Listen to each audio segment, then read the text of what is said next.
The CWL really started when a group of women sitting at the State Bar Convention in Sacramento listening to some ridiculous sexist thing. Suddenly, one of them stood up and said, "On behalf of California women lawyers, I would like to say," and at that point, California women lawyers existed. A judge now retired, Christine Pate, was then a lawyer, and she rose to speak in favor of the resolution to change the management and control laws by resolution. And the entire hall erupted in laughter, derisive, ridiculing laughter. And men sort of saying to each other, my wife, yeah, right, my wife having management and control. It was one of the most humiliating moments of my life. The Women Lawyers of Los Angeles hosted a dinner every year in which they would bring out resolutions that were of interest to them. And there was a matter that was actually, I guess, pending on the governor's desk. And somebody, probably Women Lawyers of Los Angeles, was trying to gather support, to have people write letters, sign. And each time somebody would say, "I'd love to, but I'd have to go back to my board and get permission." So this was going on. And finally, I sort of got tired of it all, and I stood up and I said, "Look, everybody here is from all over the state. They don't really care who signs these things. They just want to have things in. So why don't we just call ourselves a statewide women lawyers organization of some sort and write a letter, and anybody that can sign can sign." We actually decided we needed a name first before anything else. We needed a name. And all of us think that we came up with the name. I certainly believe I came up with the name. We talked about Association of Women Lawyers in California. Well, too long. We talked about Women Lawyers of California. And the minute we heard California Women Lawyers, we knew we had it. It just sang to us. We knew we had it. And that afternoon, Joanne Garvey got up to speak. And you know what? I don't remember what the resolution was about, and I doubt anyone does anymore. But she said, "Mr. Chairman, I rise on behalf of California women lawyers."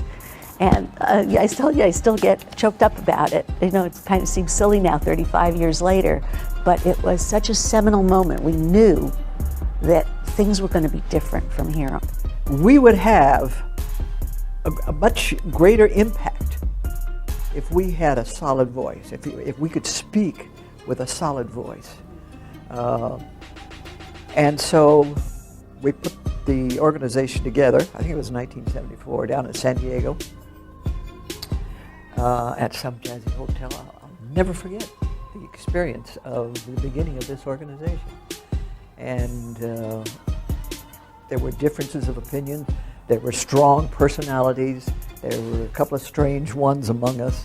But generally speaking, we had an agenda and we stayed on track. We said, this is California Women Lawyers, statewide organization representing California women lawyers all up and down the state.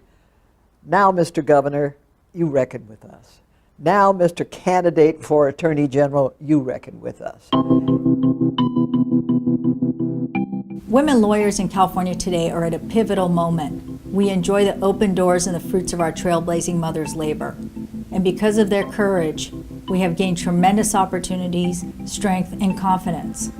Yet while we have accomplished a great deal, the disappointing statistics for women lawyers are a reminder that we have more work to do, particularly in areas of high visibility and impact, such as equity partnerships, the judiciary, corporate legal departments, and public office.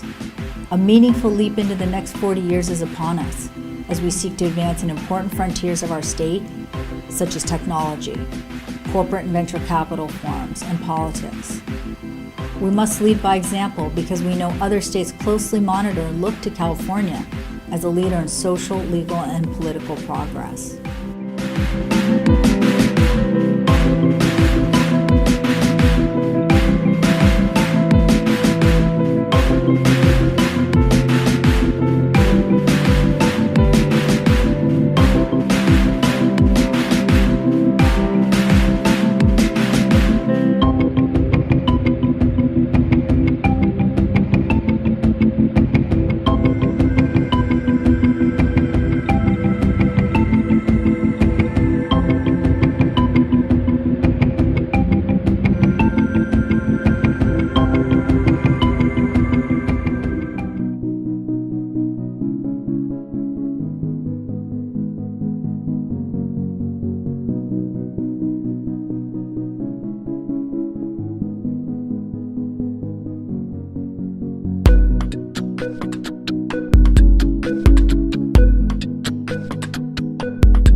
all the women here inspires us to continue what we're doing and keep fighting for what we're fighting for.